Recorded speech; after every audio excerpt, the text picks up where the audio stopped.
नमस्कार, खबरों का पंचनामा देख रहे हैं आप। मैं हूं आपके साथ पूजा। हम लेकर आए हैं देश और दुनिया की 5 बड़ी खबरें, जिस पे चर्चा के लिए मेरे साथ स्टूडियो में मौजूद हैं कैपिटल टीवी के editor in chief doctor Manish Kumar. Doctor साहब, बहुत बहुत स्वागत है आपका। धन्यवाद। सबसे पहले नजर हेडलाइंस पर। बटेंगे तो कटेंगे के बाद एक है तो सेफ है का पीएम मोदी ने दिया नारा। वन नेशन वन इलेक्शन और यूसीसी पर किया बड़ा ऐलान। विपक्ष पर भी जमकर साधा निशाना।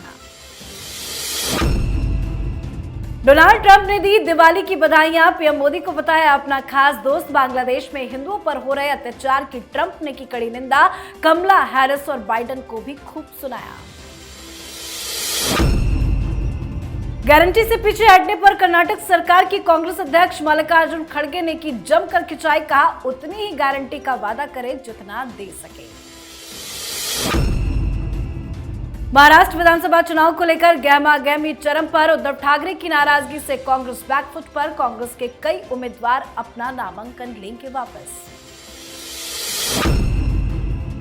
बैन के बावजूद दिल्ली में खूब जले पटाखे। जमकर दिल्ली में हुई आतिशबाजी। दिल्ली सरकार के नियम कानून की उड़ी धज्जियां।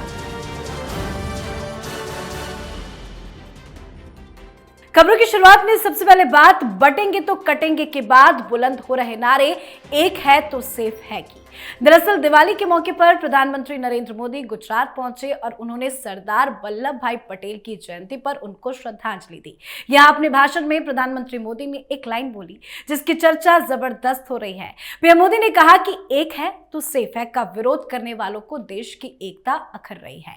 भारत के बढ़ते साम्राज्य से, भारत में बढ़ते एकता के भाव से कुछ ताकतें बहुत परेशान है।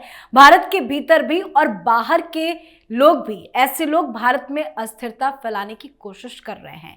भारत के आर्थिक हितों को चोट पहुंचाने में जुटी हुई है। वो ताकतें चाहती है कि दुनिया भर के देशों में भारत के प्रति गलत संदेश जाए और भारत की नेगेटिव छवि उभरे। पीएम मोदी ने बिना किसी का नाम लिए विपक्ष पर जोरदार प्रहार किया। पीएम मोदी ने राष्ट्रीय एकता और यूसीसी की जोरदार वकालत भी की है। आतंकवाद पर भी कड़ा संदेश दिया है। वन नेशन वन इलेक्शन का भी जिक्र किया, जिससे विपक्ष पूरी तरह से भड़क उठा है। क्या संदेश देना चाहते हैं मोदी? देखिए, प्रधानमंत्री मोदी ने आज उन बातों को रखा है जो कैपिटल टीवी पे हम लोग लगातार जिस बात का अंदेशा बताते आ रहे थे। पहली बार प्रधानमंत्री मोदी ने कहा कि हिंदुस्तान में कुछ ऐसी शक्तियां हैं जो बाहर के शक्तियों के साथ मिलकर हिंदुस्तान को बदनाम, हिंदुस्तान को कमजोर और हिंदुस्तान को तोड़ने में लगे हुए हैं। लेकिन प्रधानमंत्री मोदी का अंदाजे बयां कुछ और है। जो बात योगी आदित्यनाथ ने कही कि बटोगे तो कटोगे, प्रधानमंत्री मोदी ने बड़े सोफिस्टिकेटेड तरीके से कह दिया। एक है तो सेफ है, मतलब यूनाइटेड रहोगे, बटोगे नहीं तो कटोगे नहीं, सेफ रहोगे। यही तो प्रधानमंत्री मोदी की खूबी है कि ये जो क्रिटिसिज्म चल रहा था कि ये बटोगे तो कटेंगे, बटोगे तो कटोगे, ये इस तरह का बयान के ऊपर जो बवाल मचा हुआ था, प्रधानमंत्री मोदी ने आज गिनाया उन लोगों के बारे में जो हिंदुस्तान को बांटना, काटना, तोड़ना चाहते हैं। नक्सलियों के बारे में बातचीत की, फॉरेन एजेंसीज के बारे में बातचीत की, हिंदुस्तान के विपक्ष के बारे में बातचीत की और किस तरीके से हिंदुस्तान के अंदर रहकर हिंदुस्तान के तोड़ने में लगे हुए लोगों के बारे में आज आगाह किया है प्रधानमंत्री मोदी। कहने का मतलब ये है कि जो बातें हम लोग आम चर्चाओं में कर रहे थे, जिस तरह का एनालिसिस, जिस तरह की चीजें हम लोग पिछले 1 साल से लगातार कह रहे थे, अब ऐसा लग रहा है कि सरकार को भी ये बात अब सबूत के साथ और चिंता बढ़ाने वाले मुद्दों में वो शुमार हो गया है। अगर प्रधानमंत्री ने आज इसका जिक्र किया है तो आप ये समझिए कि इसका समाधान भी वो साथ लेकर के आएंगे। जी, तो दिवाली के मौके पर पीएम मोदी के बयान की जबरदस्त चर्चा है, तो दूसरी तरफ विश्व के कई नेताओं ने पीएम मोदी को दिवाली की शुभकामनाएं दी है। अमेरिका में राष्ट्रपति चुनाव से कुछ दिन पहले दिवाली के दिन अपने संदेश में रिपब्लिकन पार्टी के राष्ट्रपति पद के उम्मीदवार डोनाल्ड ट्रंप ने प्रधानमंत्री नरेंद्र मोदी को अपना दोस्त बताया है। इस मौके पर उन्होंने कहा कि अगर वो जीतते हैं तो उनका प्रशासन भारत और मेरे अच्छे दोस्त प्रधानमंत्री मोदी के साथ हमारी महान साझेदारी को मजबूत करेगा। साथ ही ट्रंप ने बांग्लादेश में हिंदुओं और अन्य अल्पसंख्यकों पर हुई हिंसा और अत्याचार की कड़ी निंदा की है। उन्होंने अपने बयान में कहा कि बांग्लादेश में हालात पूरी तरह से अराजकता की स्थिति में है। ट्रंप ने कमला हैरिस और बाइडेन पर अमेरिका और पूरी दुनिया में हिंदुओं को नजरअंदाज करने का आरोप भी लगाया। ट्रंप ने वादा किया कि अगर वो जीतते हैं तो उनकी सरकार कट्टरपंथी वामपंथ के धर्म विरोधी एजेंडे के खिलाफ हिंदू अमेरिकियों की रक्षा करेगी। अमेरिका में चुनाव है, उससे पहले ट्रंप का यह बयान। देखिए, प्रधानमंत्री मोदी पहले से कहते आ रहे हैं, भारत की सरकार कहते आ रही है कि यह सरकार जाए, डोनाल्ड ट्रंप आए तो रिश्ते सुधरे। और जो अंदेशा उन्होंने दिया कि भारत एक मित्र देश है, और उन्होंने कहा कि बांग्लादेश के अंदर जो हिंदुओं के साथ हो रहा है वो बर्बरता है, वो कट्टरपंथ है, तो इसका मतलब क्या हुआ कि जो बाइडेन की सरकार जिन्होंने बांग्लादेश के अंदर बाकायदा प्रायोजित तरीके से सरकार को हटवाया, वो उनके साथ नहीं है। मतलब ये कि डोनाल्ड ट्रंप अगर चुनाव जीतते हैं तो ये पन्नू भी भारत आएगा, रिश्ते अलग तरीके से डिफाइन किए जाएंगे। और ये सारी चीजें इसलिए की जा रही है क्योंकि सिर पे चुनाव है, और कमला हैरिस चूंकि इंडियन मूल की हैं, तो एक उनकी तरफ एक टिल्ट वहां पे देखा जा रहा था। लेकिन ये जो मास्टर स्ट्रोक खेला गया है, ये आप समझिए कि उन्होंने हिंदू वोटर्स को लुभाने के लिए इस तरह की बातें कही है, और इसका फायदा डोनाल्ड ट्रंप को होगा। और अगर डोनाल्ड ट्रंप जीतते हैं तो आप ये समझिए कि व्हाइट हाउस के अंदर हिंदुस्तान का एक मित्र बैठेगा। अभी दुश्मनों की भरमार लगी हुई है। जी, अगली खबर में बात कांग्रेस पार्टी की किरकिरी की, जो कोई और नहीं कांग्रेस पार्टी के राष्ट्रीय अध्यक्ष मल्लिकार्जुन खड़गे ही कर रहे हैं। खड़गे ने अपनी ही पार्टी के नेताओं को खरी खरी सुना दिया है। उन्होंने साफ साफ शब्दों में कहा कि उतनी ही गारंटी करें जितना पूरा किया जा सके, वरना सरकार दिवालियापन का शिकार हो जाएगी। दरअसल कर्नाटक का विधानसभा चुनाव जीतने के लिए कांग्रेस पार्टी की तरफ से कई तरह की गारंटी स्कीम लॉन्च की गई थी। राज्य की जनता से 5 तरह की सुविधाएं फ्री में देने का ऐलान किया गया था, पर आज के समय में कर्नाटक बुरे दौर से गुजर रहा है। आर्थिक स्थिति बेहद खराब है, और इसी को लेकर मल्लिकार्जुन खड़गे ने महाराष्ट्र चुनाव की तैयारी कर रही अपनी सरकारों को सलाह दी है। ये तो खड़गे ने ही बेइज्जती कर दी कांग्रेस। देखिए, मामला कहां से शुरू हुआ और कहां जाकर के पहुंच गया। ये जो खटाखट करी राजनीति जो राहुल गांधी करना चाहते थे, वहां पोल इसलिए खुल गई क्योंकि एक दिन पहले डीके शिव कुमार, जो वहां के फाइनेंस मिनिस्टर भी हैं, और वो दरअसल डीके शिव कुमार जो कांग्रेस पार्टी के अध्यक्ष हैं और डिप्टी सीएम भी हैं, उन्होंने क्या कहा? उन्होंने ये बात कह दी कि जो महिलाओं को फ्री बस राइड दिया जा रहा है उसको हम रिव्यू करेंगे। क्यों रिव्यू करेंगे? क्योंकि कर्नाटक के ऊपर कर्ज का बोझ बढ़ता चला जा रहा है। चीफ मिनिस्टर के फाइनेंशियल एडवाइजर ने साफ साफ कह दिया, हमारे पास योजनाओं को, जो वादे हमने किए, जो राहुल गांधी खटाखट करके निकल लिए, और यहां पे हमारे पास संसाधन नहीं है कि उनको हम पूरा कर सके। जैसे 5, आपने सही याद दिलाया, 5 वादे किए गए थे, उसमें हाफ हार्टेड तरीके से अभी आपने एक ही किया है।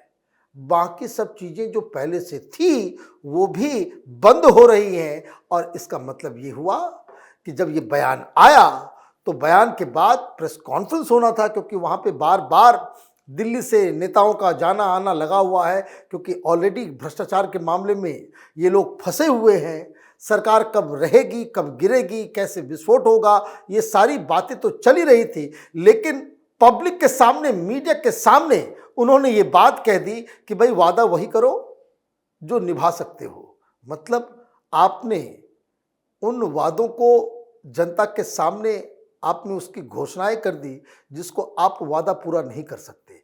अभी कुछ दिन पहले एक सिटीजन्स रिपोर्ट, और ये कोई बीजेपी वाले नहीं है, ये सब ये कांग्रेसी एनजीओ, वो जो पुराना वो एनजीओ वालों ने एक पूरे के पूरे डिमांड को देखा कि भाई आपने क्या क्या चुनाव में वादे किए थे। तो कुल मिलाकर के कांग्रेस के मैनिफेस्टो में 59 वादे थे, और जिसमें खटाखट वाला फ्रीबीज वाला जो है वो 5 था। अब उनका पूरा एनालिसिस हुआ है तो मालूम चल रहा है कि सिर्फ 3% वादे पूरे हुए हैं। मतलब बाकी आपने खा लिया, पब्लिक को बेवकूफ बना दिया और अब कर्नाटक की जनता माथा पीट रही है। तो इसीलिए जो खड़गे साहब हैं, चुनाव से ठीक पहले वहां महाराष्ट्र और झारखंड में चुनाव होने वाला है, 6 तारीख को ये लोग घोषणाएं करने वाली हैं। अब उसके बाद ऐसे मौके पे अगर आप ये कह दे रहे हो कि जो हम वादा करते वो पूरा नहीं कर पाएंगे, और जो वादा करें वो तभी करें जब हम उसको पूरा करने के पोजीशन में हो, तो इसका मतलब है कि इन्होंने मान लिया कि राहुल गांधी जो वादा करते हैं वो कांग्रेस पार्टी पूरा नहीं कर सकती। जी, अब बात महाराष्ट्र चुनाव से जुड़ी। महाराष्ट्र विधानसभा चुनाव की गहमा-गहमी चरम पर है। पर्चा दाखिल करने को लेकर उद्धव गुट और कांग्रेस पार्टी में तकरार हो गई है। हालांकि उद्धव की नाराजगी को देख कांग्रेस पार्टी बैकफुट पर भी आ गई है। कांग्रेस ने कहा है कि भले ही कुछ सीटों पर पार्टी के उम्मीदवारों ने नामांकन दाखिल कर दिया हो, लेकिन चुनाव उन्हीं लोगों को लड़ाया जाएगा जिन्हें पार्टी हरी झंडी देगी। मुंबई में मीडिया से बातचीत करते हुए कांग्रेस प्रभारी रमेश चेन्नीथला और कांग्रेस अध्यक्ष नाना पटोले ने कहा कि कुछ सीटों पर उम्मीदवार अपना नामांकन वापस लेंगे। क्या कुछ चल रहा है महाराष्ट्र में? महाराष्ट्र में कांग्रेस पार्टी की हालत खराब हो रही है। पार्टी के अंदर विद्रोह हो रहा है और गठबंधन के अंदर बेइज्जती हो रही है। भाई कई सारे सीटों के ऊपर उद्धव ठाकरे के भी उम्मीदवार हैं, कांग्रेस पार्टी के भी उम्मीदवार हैं, तो आप निगोशिएट करोगे ना। लेकिन यहां क्या खबर आ रही है कि कांग्रेस पार्टी उस तरह के विवादित सीटों के ऊपर से अपने उम्मीदवार को पीछे ले जा रही है। यह घोषणा किया गया है कि जिनको जिनको एबी फॉर्म मिलेगा वही हमारे उम्मीदवार होंगे और बाकी सारे लोग वो वापस होंगे। तो कौन वापस होगा? आज तो छुट्टी है, कल भी छुट्टी है, लेकिन जब 4 तारीख को विड्रॉवल का आखिरी समय होगा, आप मेरी बात पे भरोसा कीजिए, कई सारे ऐसे उम्मीदवार होंगे जो निर्दलीय लड़ जाएंगे, लेकिन वो अपना नामांकन विड्रॉ नहीं करेंगे। क्यों? क्योंकि कांग्रेस पार्टी के अंदर महाराष्ट्र में ये लग रहा है कि ये क्या हो रहा है दिल्ली से। ये राहुल गांधी, मल्लिकार्जुन खड़गे, केसी वेणुगोपाल ये क्या साबित करना चाह रहे हैं? आप अपने अध्यक्ष को लास्ट के जो 3 राउंड्स मीटिंग हुई उसमें से आपने नाना पटोले को बाहर करवा दिया, क्योंकि उद्धव ठाकरे ने ऐसा कहा कि भाई इस आदमी से बातचीत नहीं हो सकती, यह आदमी बदतमीज है। आप देखिए, फोन आप मीडिया को बुलाकर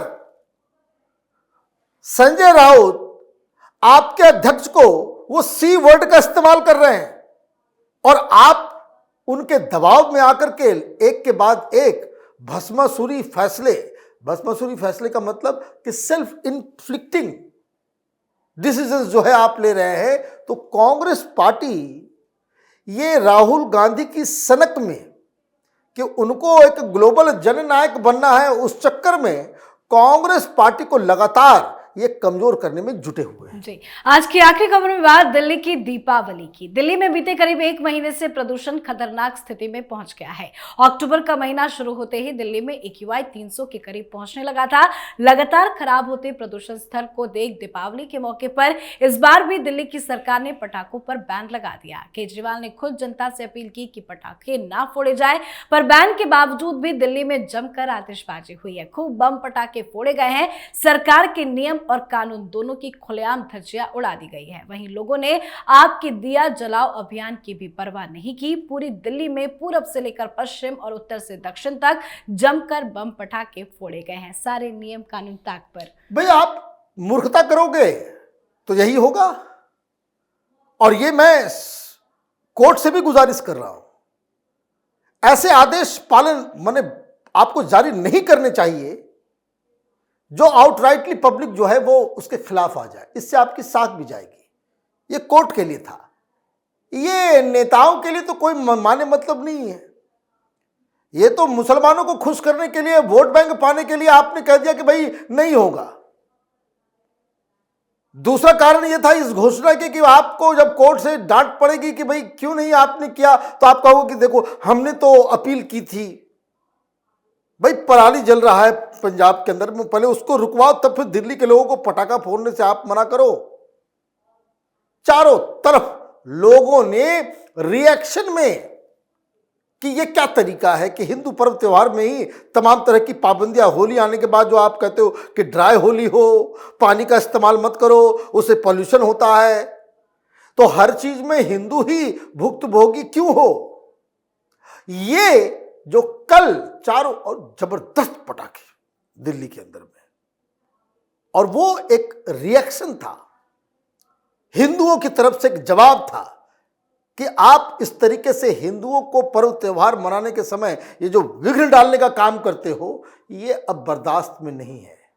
वैसे एक सवाल पूछना चाहिए, 350 के आसपास टीम बनाई थी लोगों को पकड़ने के लिए, कितने लोगों को पकड़ा आपने, कितने एफआईआर दर्ज करवाए? तो ये देखिए, केजरीवाल पता नहीं इसके राजनीति को क्या हो गया है, आजकल एक के बाद एक लगातार गलत फैसले वो लेता चला जा रहा है। बहुत बहुत धन्यवाद सर बातचीत के लिए। धन्यवाद। खबरों का पंचनामा में आज के लिए फिलहाल इतना ही। देश विदेश की बाकी खबरों और उनके सटीक एनालिसिस के लिए देखते रहिए कैपिटल टीवी। हमें लाइक कीजिए, शेयर कीजिए और कैपिटल टीवी को सब्सक्राइब कीजिए। नमस्कार।